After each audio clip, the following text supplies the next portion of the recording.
তারুণ্যের সমাবেশে এই প্রচণ্ড রুদ্র পেটে করে গ্রাউন্ড মাঠে হাজার হাজার তরুণের সমাবেশ ঘটেছে।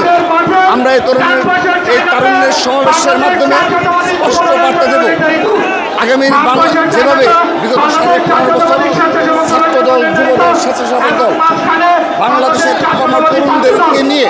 ফ্যাসিবাদের বিরুদ্ধে লড়াই করেছে, সংগ্রাম করেছে, বুক চিতিয়ে লড়াই করেছে, গুম হওয়া সত্ত্বেও ভয় পেয়ে রাজপথ ছেড়ে যায়নি। সেই পরিস্থিতিতে আগামীর জুলাই আগস্টের পরবর্তী পরিস্থিতিতে আগামীর বাংলাদেশ বিনির্মাণে এবং সেক্ষেত্রে এই তরুণদের কী ভূমিকা হবে সে বিষয়ে আমরা গতকাল সেমিনার করেছি, তরুণদের পরামর্শ আমরা নিয়েছি। সেই আলোকে আমরা আজকে তাদেরকে স্পষ্ট বার্তা দেব এবং আমরা প্রমাণ করব এই চট্টগ্রামে ছাত্রদল, যুবদল, স্বেচ্ছাসেবক দল তরুণদের মাধ্যমে আগামী চট্টগ্রাম তথা বাংলাদেশ